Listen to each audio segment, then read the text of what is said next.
हाँ, तो प्रिय विद्यार्थियों, अब हम जो विज्ञान का परावर्तन, परावर्तन व अपवर्तन अपवर्तन वाला जो चैप्टर है उसमें हम डिस्कस करेंगे।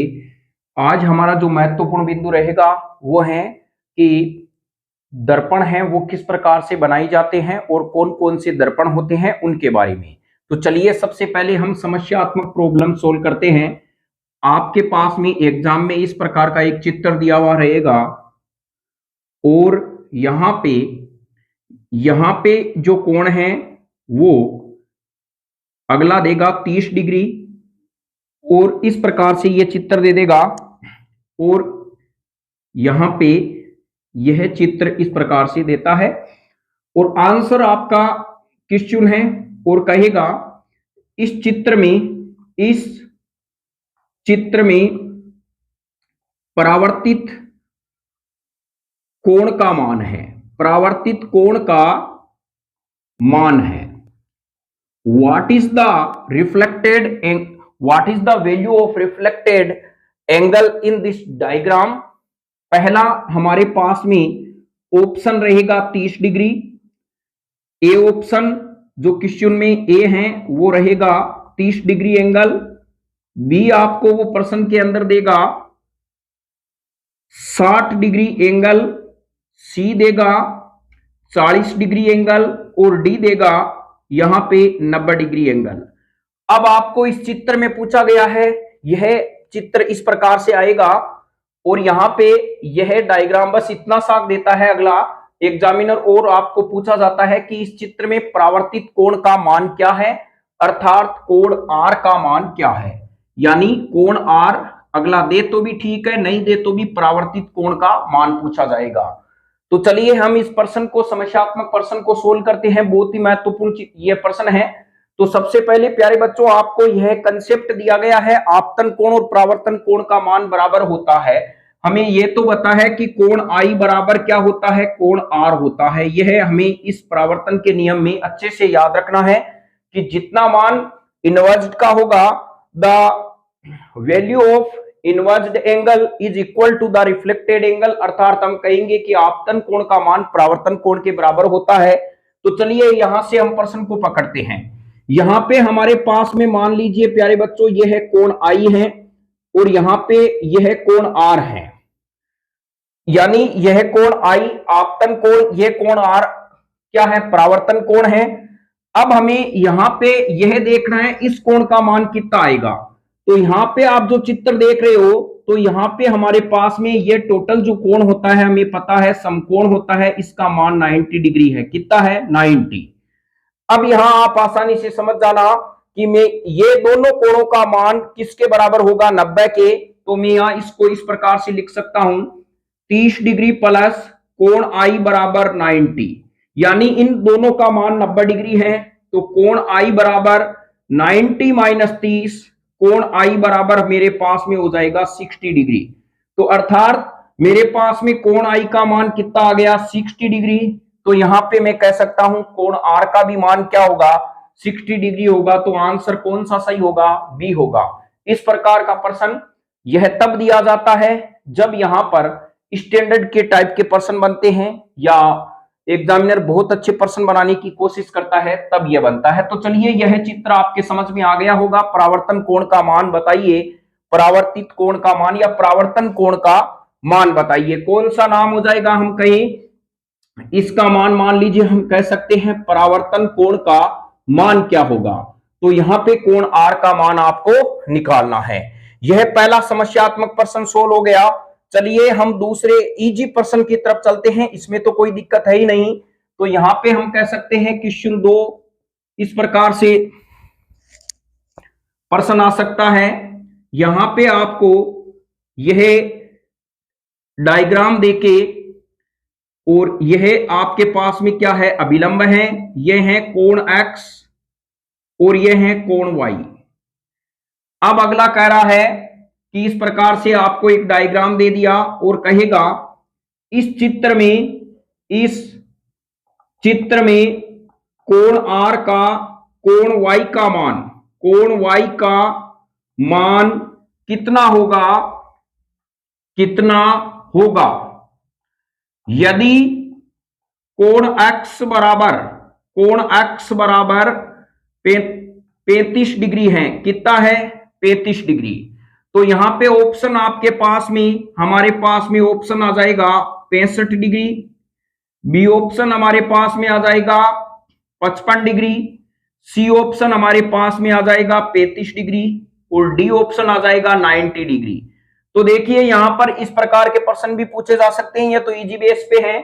कोण y बराबर हमें पता है, कोण y मान है परावर्तन कोण का मान है, कोण x है वो आपतन कोण का मान है, और जितना मान कोण आपतन का होता है उतना ही परावर्तन का होता है। तो डेफिनेट हमारे पास में कोण x का मान कितना दिया हुआ है 35, यानी 35 डिग्री, तो कोण y का मान भी कितना होगा 35 होगा। तो हमारा आंसर क्या हो जाएगा प्यारे बच्चों, यह सी हमारा आंसर करेक्ट हो जाएगा।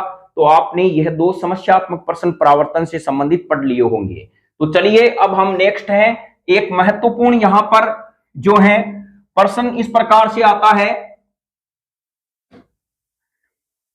निम्न में से कौन परावर्तन के सिद्धांत पर काम करता है, परावर्तन के सिद्धांत पर काम करता है। निम्न में से कौन परावर्तन के सिद्धांत पे काम करता है? ऑप्शन ए है समतल दर्पण, बी ऑप्शन है उत्तल दर्पण, सी ऑप्शन है उत्तल लेंस और डी ऑप्शन है ए व बी दोनों। यानी यह आपके पास में प्रश्न है कि कौन परावर्तन के सिद्धांत पे काम करता है। तो प्यारे बच्चों यह ध्यान रखना चाहिए, दर्पण जिसमें शब्द में यूज हो जाए वो परावर्तन के सिद्धांत पे काम करेंगे। समतल दर्पण, उत्तल दर्पण और एक होता है अवतल दर्पण, ये दोनों ही क्या करते हैं, परावर्तन के सिद्धांत पे काम करते हैं। आंसर हमारा डी सही हो जाएगा। जो लेंस है वो अपवर्तन के सिद्धांत पे काम करता है। तो यह कंसेप्ट भी आपका क्या होना चाहिए, क्लियर होना चाहिए। फिर यहां पर नेक्स्ट प्रश्न हमारा इस प्रकार से है,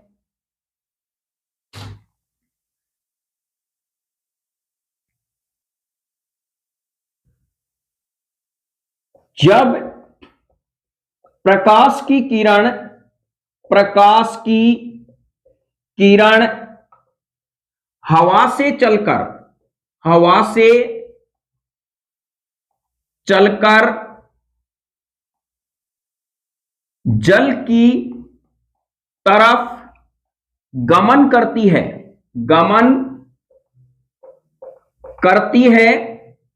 तो परावर्तन की घटना में क्या घटित होगा,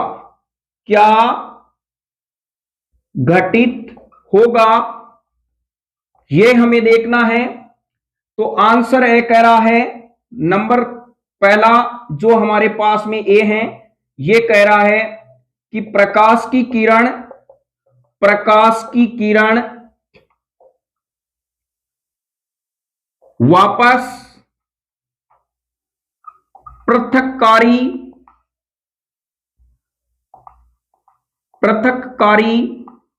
सतह से टकराकर वापस पृथक्कारी सतह से टकराकर हवा में मुड़ जाएगी। नंबर बी ऑप्शन है प्रकाश की किरण पानी में प्रवेश करते ही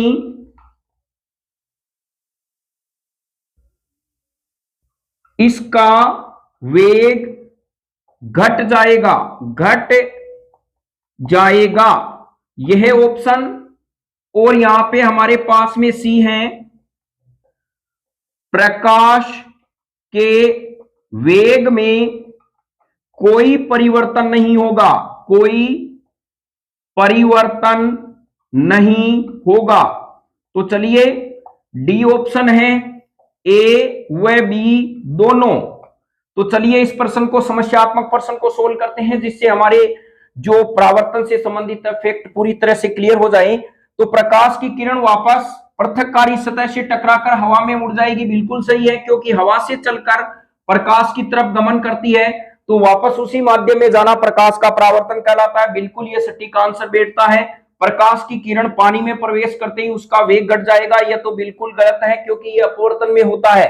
प्रकाश की किरण एक माध्यम से दूसरे माध्यम में प्रवेश करेगी, अपवर्तन के कारण प्रकाश के वेग में कोई परिवर्तन नहीं होता, बिल्कुल सही है, क्योंकि प्रकाश के वेग में तभी परिवर्तन होगा जब माध्यम चेंज होगा, या माध्यम चेंज ही नहीं होता है परावर्तन में, तो यहां पर हम कह सकते हैं वेग में, वेलोसिटी में कोई चेंज नहीं होगा। तो हमारा जो आंसर है ए व बी, यानी यहां पे हो सकता है यह है प्रश्न ए व सी दोनों। तो ये कौन सा करेक्ट होगा? डी, ए व सी दोनों होंगे। तो परावर्तन में इस प्रकार से हम पकड़ कर सकते हैं टॉपिक पे। तो अब हम जो पॉइंट पे पढ़ेंगे वो है प्यारे बच्चों दर्पण के बारे में। दर्पण के बारे में चलिए जानते हैं, दर्पण क्या होते हैं और किस प्रकार से ये काम करते हैं और इनकी क्या क्या विशेषताएं होती है, और समतल दर्पण और उत्तल दर्पण में प्रतिबिंब का निर्माण कैसे होता है उसके बारे में हम जानेंगे। तो चलिए शुरुआत करते हैं दर्पण की।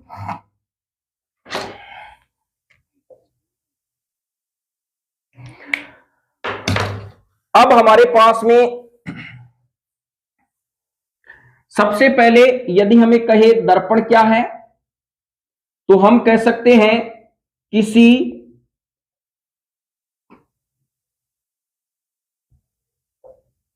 पारदर्शी कांच का वह टुकड़ा जिसकी एक सतह किसी रंग से या पदार्थ से लेपित हो तथा जो परावर्तन के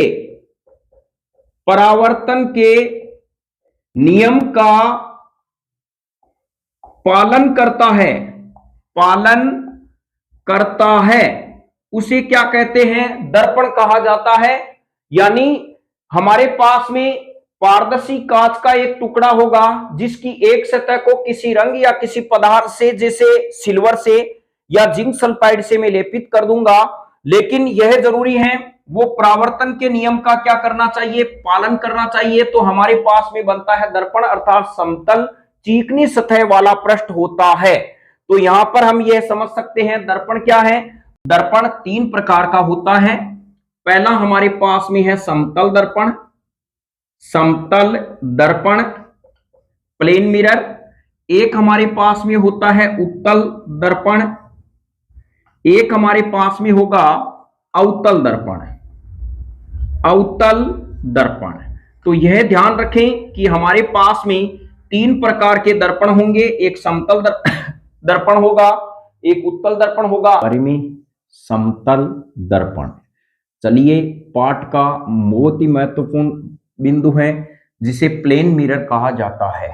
समतल दर्पण का निर्माण होता कैसे है, पहले तो ये हम समझते हैं। यह एक बहुत बड़ा गोला लिया जाता है, यानी एक बहुत बड़ा कांच का गोला है जिसकी त्रिज्या का मान बहुत ज्यादा है।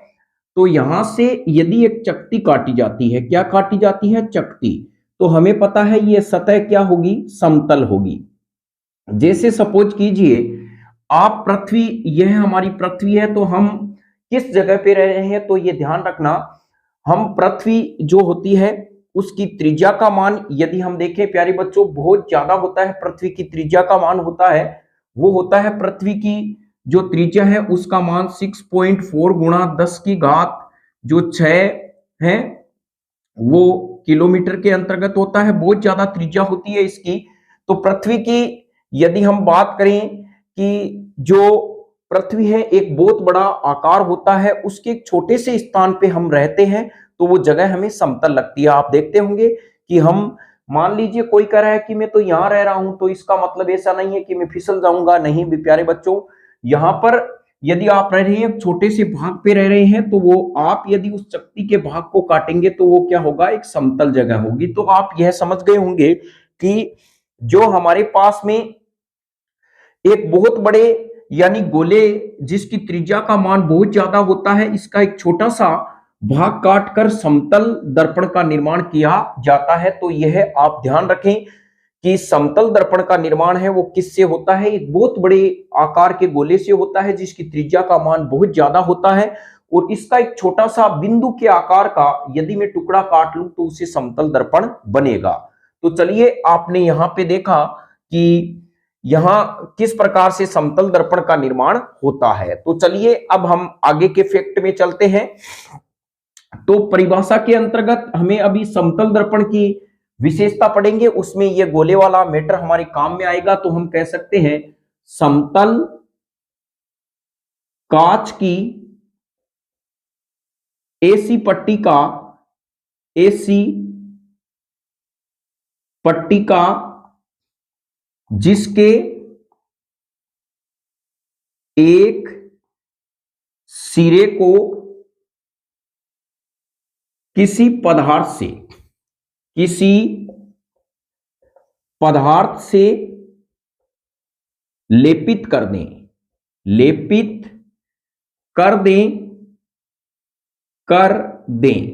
तो लेपित का मतलब यहां कह सकते हैं रजत दर्पण से लेपित कर दें तो बनने वाला दर्पण क्या बनेगा, समतल दर्पण बनेगा, समतल दर्पण बनता है। यह आप ध्यान रखें, यानी समतल दर्पण का निर्माण एक ऐसी समतल कांच की पट्टिका से होता है जिसके एक सिरे को किसी पदार्थ से लेपित कर देते हैं। मान लीजिए रजत दर्पण है, जिंक सल्फाइड से लेपित कर देते हैं तो बनने वाला दर्पण हमारा समतल दर्पण होता है। चित्र में समतल दर्पण को हम इस प्रकार से शो कर सकते हैं। यह हमारे पास में यह दर्पण है, तो इसके इस सिरे को हमने क्या कर दिया, लेपित कर दिया। ये हमारे पास में किससे लेपित होगा, यह हमारे पास में होगा रजत जो दर्पण है उससे लेपित होगा। तो यह वाला पोर्शन, और यह हमारे पास में कौन सा चित्र हो गया, समतल दर्पण हो गया, समतल दर्पण। यानी समतल दर्पण का एक भाग परावर्तक पृष्ठ का काम करता है, और यह वाला भाग जिस पर हम अपना चेहरा देखते हैं, तो समतल दर्पण हम सामान्यतया चेहरे देखने में हम अपना काम में ले सकते हैं। तो चलिए हम समतल दर्पण के अब समझते हैं इसकी विशेषता क्या होती है। तो समझ गए क्या होता है कि एक समतल कांच की पट्टिका होती है जिसके एक सिरे को किसी पदार्थ से लेपित कर देते हैं तो हमारे पास में समतल दर्पण बनता है। ये इसका चित्र है। अब यहां इसकी विशेषता पूछी जाती है, तो इस विशेषता में क्या आते हैं और किस प्रकार से हैं। तो चलिए हम इसकी विशेषता के बारे में देखते हैं। विशेषता क्या होती है, विशेषताएं, सबसे पहली विशेषता तो है समतल दर्पण की फोकस दूरी। समतल दर्पण की फोकस दूरी अनंत होती है। क्या होती है, अनंत होती है।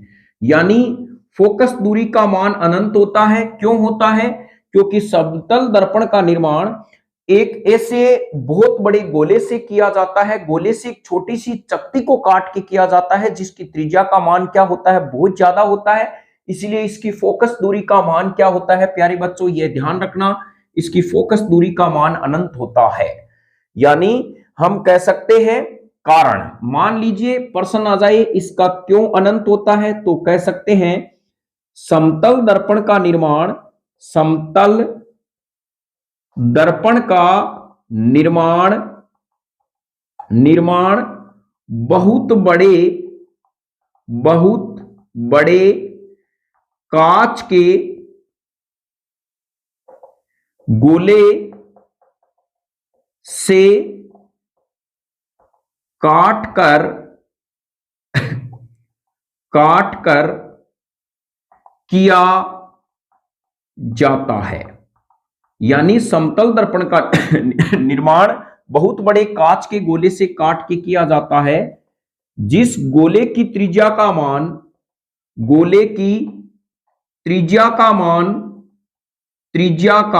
मान बहुत अधिक होता है,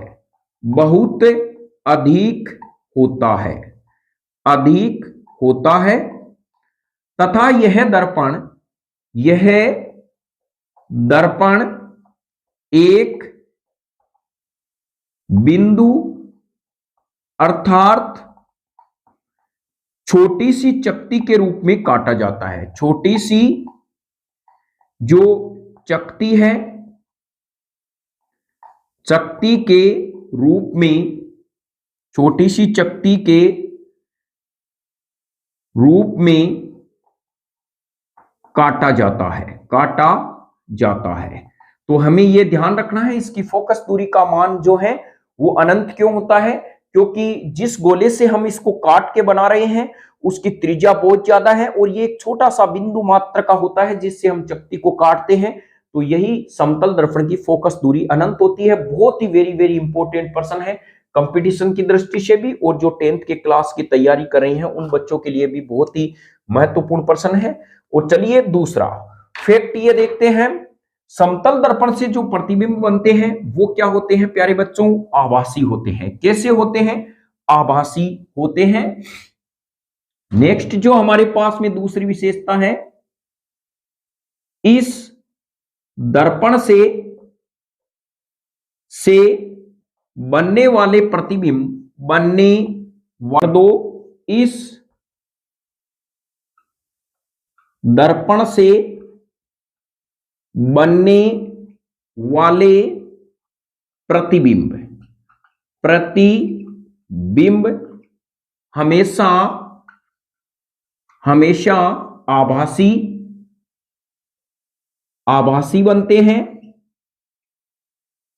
अर्थात सीधे व वस्तु के बराबर बनते हैं। आप कभी किसी कांच के सामने खड़े होकर देखना, आप सीधे दिखाई देंगे और प्रतिबिंब है वो आपके ऐसा लगेगा ये मेरी साइज का है। तो यानी प्रतिबिंब हमेशा क्या होते हैं? बराबर बनते हैं। तीसरा, इस दर्पण की आवर्धन क्षमता का मान +1 होता है। आगे हम समझेंगे क्या होता है। +1, प्लस का मतलब होता है प्रतिबिंब आभासी बनते हैं, 1 का मतलब होता है जितना बिंब की ऊंचाई है उतनी ही प्रतिबिंब की ऊंचाई बनती है। नंबर चलिए चौथा हम फैक्ट लगा सकते हैं, इस दर्पण से बनने वाले प्रतिबिंब उतनी ही दूरी पर बनते हैं, उतनी ही दूरी पर दर्पण के पीछे बनते हैं, दर्पण के पीछे बनते हैं। जितनी दूरी पर दर्पण के सामने वस्तु को रखते हैं। तो यह भी आप ध्यान रखें, प्रतिबिंब की दूरी हमेशा क्या होगी? यानी जितनी दूरी पर वस्तु रहेगी दर्पण से उतनी ही दूरी पर दर्पण के पीछे प्रतिबिंब बनते हैं, जितनी ही दूरी पर क्या होंगे? दर्पण के सामने वस्तु रखते हैं। तो यह हमारी चौथी विशेषता होती है। अभी हम इनको पूरा समझने का प्रयास करेंगे। पहला हमारा है प्रतिबिंब जो बनते हैं वो आभासी बनते हैं, सीधे बनते हैं, वस्तु के बराबर बनते हैं। इस दर्पण की आवर्धन क्षमता का मान +1 होता है और फोकस दूरी का मान अनंत होता है। प्रतिबिंब हमेशा दर्पण के पीछे बनते हैं और उतनी दूरी पर बनते हैं जितनी दूरी पर वह दर्पण के सामने वस्तु रखी हुई होती है। तो चलिए नेक्स्ट हम इसका फैक्ट देखते हैं। प्रतिबिंब हमेशा पार्श्व होते हैं, यानी हम कहें कि प्रतिबिंब हमेशा क्या होते हैं, पार्श्व परिवर्तन दर्शाते हैं, पार्श्व परिवर्तन। नेक्स्ट हमारे पास में 5वीं विशेषता होगी, प्रतिबिंब हमेशा पार्श्व परिवर्तन दर्शाते हैं, यानी पार्श्व परिवर्तन, परिवर्तन दर्शाते हैं। अर्थात हमारे शरीर, हमारा दायां हाथ दर्पण में बाएं हाथ की तरह वह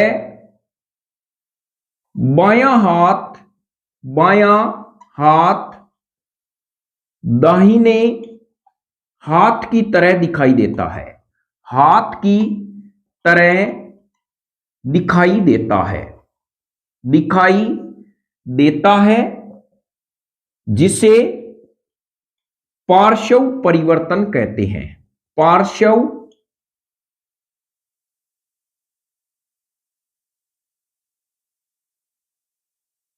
परिवर्तन कहते हैं।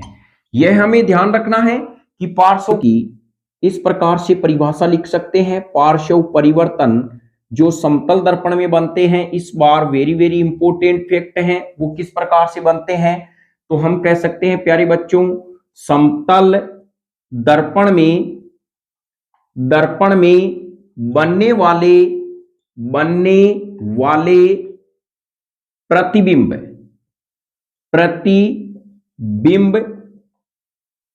के दाईं ओर की दिशा में परिवर्तन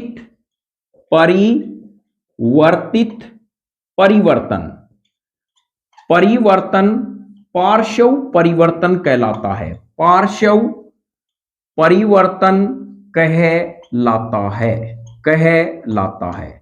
तो चलिए यह आप फैक्ट याद रखें कि किस प्रकार से बनते हैं, तो हमें चित्र के द्वारा भी बताना है। यह हमारे पास में प्यारे बच्चों क्या है, यहाँ पे एक दर्पण रखा हुआ है, समतल दर्पण है, और मैंने मान लीजिए यहाँ पे मैं किसी वस्तु को इस प्रकार से रखता हूं, यानी हम यहां पर जैसे सपोज कीजिए मेरे पास में कोई ये वस्तु है ऐसे, तो इसका पार्श्व परिवर्तन दर्पण में किस प्रकार से होगा, यहाँ पे ये प्रतिबिंब ऐसे बनेगा। तो आपने यहाँ पे मान लिया कि इस प्रतिबिंब में क्या होते हैं, समतल दर्पण में बनने वाले प्रतिबिंब के दाईं ओर की दिशा में परिवर्तन पार्श्व परिवर्तन कहलाता है। अर्थात हमारा दर्पण में जब हम देखते हैं तो हमारा बायां भाग दाहिने भाग की तरह दिखाई देता है, दाहिना भाग बाईं भाग की तरह दिखाई देता है, इसे पार्श्व परिवर्तन कहते हैं। चलिए मान लीजिए आपको यहाँ पे दर्पण में इस प्रकार से दे दिया कि यह आपके पास में एक कोई हुक है, ये दर्पण में किस प्रकार से दिखाई देगा, तो आप कहेंगे ये हुक इस तरह से दिखाई देगा, उल्टा दिखाई देता है। तो इस प्रकार के हमारे परिवर्तन क्या कहलाते हैं, पार्श्व परिवर्तन कहलाते हैं।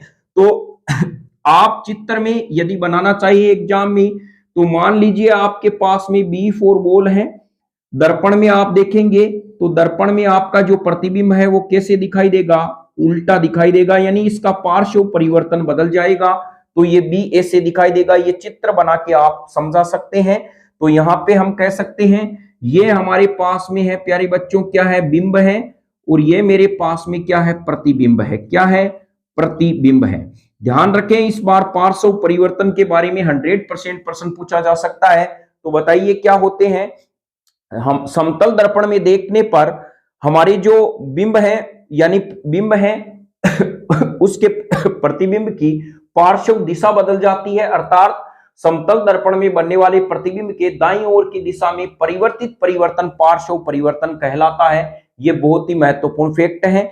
अब यहां पे हम समझते हैं प्रश्न किस प्रकार के हैं और क्या है। तो चलिए नेक्स्ट हम इसको समझने का प्रयास करते हैं, किस प्रकार के क्या बनते हैं। तो हम कह सकते हैं यहां पर समतल दर्पण में बनने वाला प्रतिबिंब, समतल दर्पण में बनने वाला प्रतिबिंब किस प्रकार से बनता है, चलिए हम देखते हैं।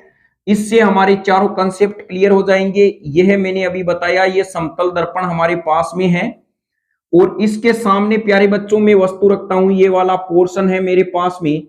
तो यहां पे मान लीजिए मैंने यहां पे एक वस्तु को रखा इस प्रकार से, यह मेरे पास में है 10 सेंटीमीटर की दूरी पर, और यहां पर जो प्रतिबिंब बनेगा वो भी 10 सेंटीमीटर की दूरी पे बनेगा, लेकिन दर्पण के क्या होगा, पीछे होगा।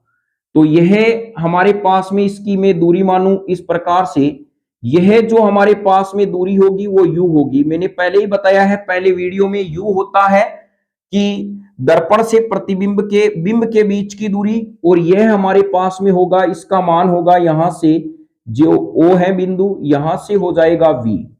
यानी हम कहें कि दर्पण से प्रतिबिंब के बीच की दूरी होती है वो u होती है, और यह हम माने 5 सेंटीमीटर, तो इसकी भी होगी 5 सेंटीमीटर।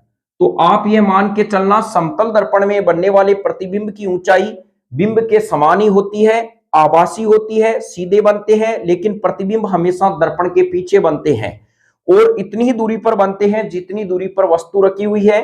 तो समतल दर्पण में बनने वाले प्रतिबिंब की विशेषता क्या हो गई, नंबर 1 प्रतिबिंब क्या बनते हैं, प्रतिबिंब आभासी सीधे व दर्पण के पीछे बनते हैं। कितने बनते हैं, पीछे बनते हैं, पहली विशेषता। दूसरी विशेषता में हम कह सकते हैं यानी समतल दर्पण में बनने वाले प्रतिबिंब होते हैं, यानी हम कह सकते हैं प्रतिबिंब उतनी ही दूरी पर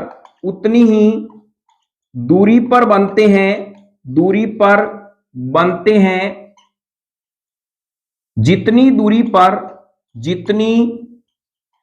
दूरी पर बिंब है।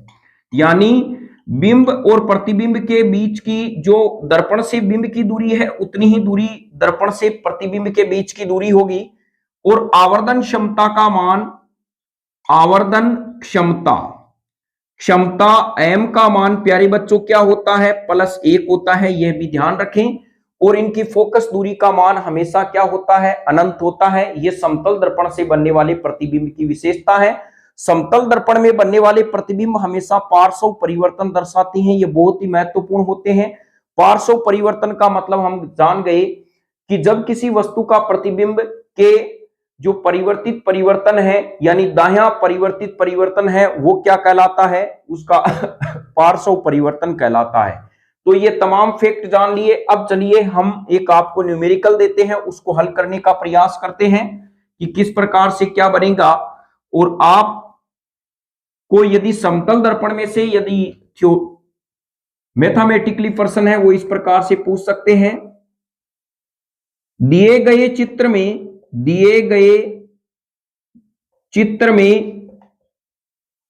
प्रतिबिंब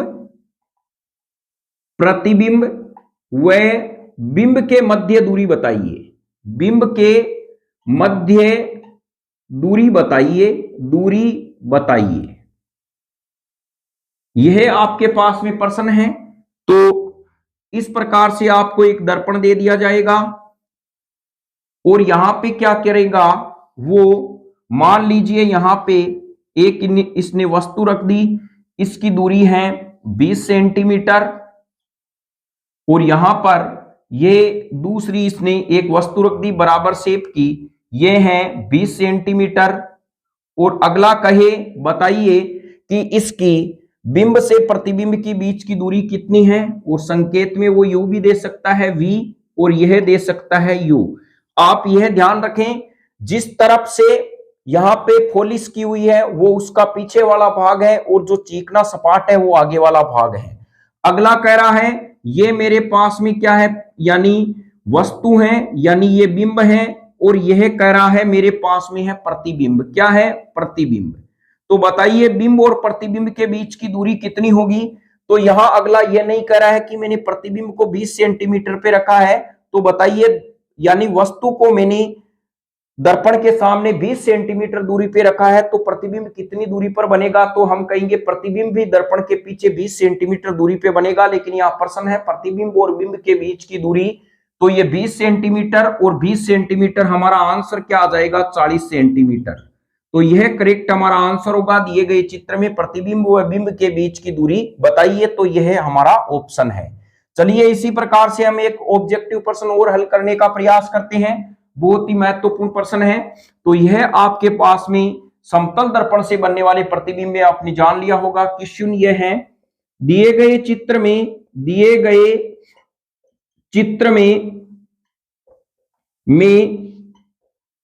प्रतिबिंब की ऊंचाई व दर्पण से प्रतिबिंब की दूरी ज्ञात कीजिए। प्रतिबिंब की दूरी का मान होगा, यहां पे यह प्रश्न है। जैसे ही यह प्रश्न आपके समझ में आ जाता है, इसका मतलब आपने समतल दर्पण के बारे में तमाम फैक्ट पढ़ लिए हैं। यह आपको एक समतल कांच की पट्टिका देता है, और इसमें से क्या करता है, इस प्रकार से यह प्रश्न है, और यहां पे इसने कर दिया, इसकी जो u है यह मान है, और यह इसने दे दी 10 सेंटीमीटर, और यहां से यहां के बीच की दूरी, और यहां पे ये जो प्रतिबिंब बन रहा है इसके बीच की दूरी भी है, जो आपके मान लीजिए अक्ष पूछ रहा है, और ये v है, और इसकी जो ऊंचाई है वो है 6 सेंटीमीटर। कितनी है, हाइट है वो प्यारे बच्चों, कितनी दी हुई है इसने, 6 सेंटीमीटर। अब अगला कह रहा है यानी इसकी जो h है, ये h का मान है 6 सेंटीमीटर। तो दिए गए चित्र में प्रतिबिंब की ऊंचाई और दर्पण से प्रतिबिंब की दूरी का मान ज्ञात करो। तो यहाँ पे प्रतिबिंब की ऊंचाई उतनी होगी जितनी बिंब की है, तो हम कहेंगे प्रतिबिंब की जो ऊंचाई है, यानी प्रतिबिंब की ऊंचाई हमारे पास में कितनी आएगी, हम कह सकते हैं यानी h डैश बराबर मेरे पास में आता है 6 सेंटीमीटर। और फिर कह रहा है प्रतिबिंब की दूरी दर्पण से कितनी आएगी, दर्पण से पूछ रहा है, तो इसका मतलब बिंब कितनी दूरी पे रखा है, 10 सेंटीमीटर पे। तो यहां पे मैं कह सकता हूं v बराबर मेरे पास में आ जाएगा 6 यानी 10 सेंटीमीटर। यह आपका आंसर क्या हो गया, करेक्ट। अब हम कहें आवर्धन क्षमता कैसे निकालते हैं। तो यहां पे दर्पण की जो आवर्धन क्षमता है, आवर्धन क्षमता यानी m का मान इस प्रकार से होगा h डैश बट्टा h, प्रतिबिंब की ऊंचाई बट्टा बिंब की ऊंचाई। ये पूरा कंसेप्ट आपका पहला वीडियो में क्लियर हो चुका है। तो प्रतिबिंब की ऊंचाई है 6 और बिंब की ऊंचाई है 6, इसको काटेंगे तो +1 आएगा। समतल दर्पण में हमेशा आवर्धन क्षमता का मान 1 होता है, ये ध्यान रखें। तो बताइए समतल दर्पण में बनने वाले प्रतिबिंब की क्या विशेषता होती है। तो चलिए लास्ट प्रश्न आप हल कीजिए। नेक्स्ट जो हमारा लास्ट प्रश्न है वो इस प्रकार से है, जिससे आपके समतल दर्पण है वो पूरी तरह से समझ में आ जाए। नेक्स्ट हमारे पास में प्रश्न इस प्रकार से है, समतल दर्पण के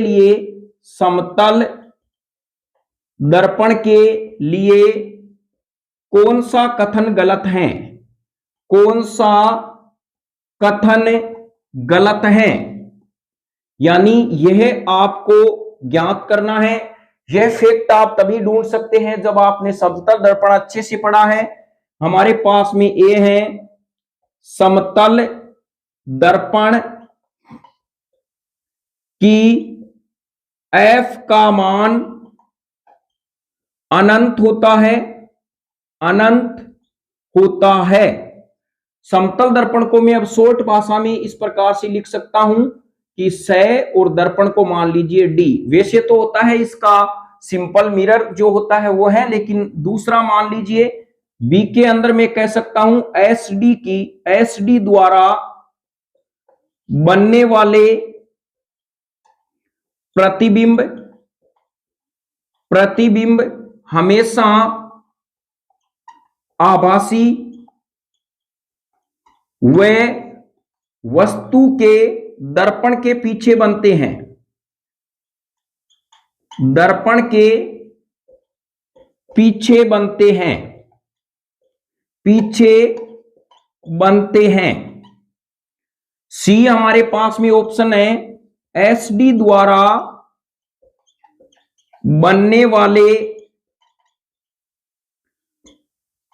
प्रतिबिंब की ऊंचाई हमेशा बिंब की ऊंचाई के बराबर होती है। बिंब की ऊंचाई के बराबर होती है, बराबर होती है।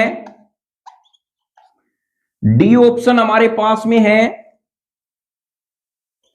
एस डी से बनने वाले प्रतिबिंब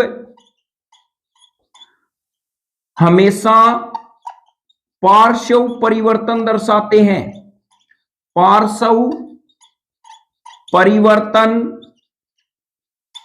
दर्शाते हैं। और लास्ट ई इफेक्ट है एस डी से बनने वाले प्रतिबिंब को पर्दे पर प्राप्त कर सकते हैं। यह ऑप्शन है। यदि आपने यह अच्छे से देख लिया तो समतल दर्पण में से आपके प्रश्न है वो करेक्ट होने की संभावना है और सही हो भी सकते हैं, और तभी होंगे जब आप न्यू कंसेप्ट क्लासेज के माध्यम से पूरी पकड़ करेंगे। तो पहला पॉइंट यह है, समतल दर्पण की फोकस दूरी का मान अनंत होता है, बिल्कुल सही है। समतल दर्पण द्वारा बनने वाले प्रतिबिंब हमेशा आभासी व दर्पण के पीछे बनते हैं। ध्यान रखें, जो प्रतिबिंब हमेशा आभासी होंगे वो दर्पण के हमेशा पीछे ही बनते हैं। और समतल दर्पण द्वारा बनने वाले प्रतिबिंब की ऊंचाई हमेशा बिंब की ऊंचाई के बराबर होती है, बिल्कुल होती है, तभी तो m का मान +1 होता है। समतल दर्पण से बनने वाले प्रतिबिंब हमेशा पार्श्व परिवर्तन दर्शाती हैं, बिल्कुल करेक्ट है, क्योंकि हमारे शरीर का बायां भाग दायां दिखाई देता है दर्पण में और दायां भाग बायां दिखाई देता है, इसे ही पार्श्व परिवर्तन कहा जाता है। और नेक्स्ट है, समतल दर्पण से बनने वाले प्रतिबिंब पर्दे पर प्राप्त किए जा सकते हैं, बिल्कुल गलत है। यह हमने पहले वीडियो में भी पढ़ा था कि आभासी प्रतिबिंब को पर्दे पर प्राप्त नहीं किया जा सकता, क्योंकि प्रकाश की किरणें वहां तक नहीं पहुंच पाती, यानी प्रतिबिंब तक नहीं पहुंच पाती। तो यह आंसर हमारा क्या है, गलत है। तो उपयुक्त कथन में से कौन सा गलत हो गया, ई गलत हो गया। इसी प्रकार आप जुड़े रहें और कल हम लेके आएंगे कि उत्तल दर्पण और अवतल दर्पण क्या होते हैं, उनमें क्या विभेद हैं, और उनके तमाम न्यूमेरिकल्स जो फॉर्मूले हैं वो हम लेके आएंगे। तब तक समतल दर्पण के बारे में आप अच्छे से पढ़ें और इनका जो दिए गए हैं कंसेप्ट हैं उनको तैयार करें। धन्यवाद।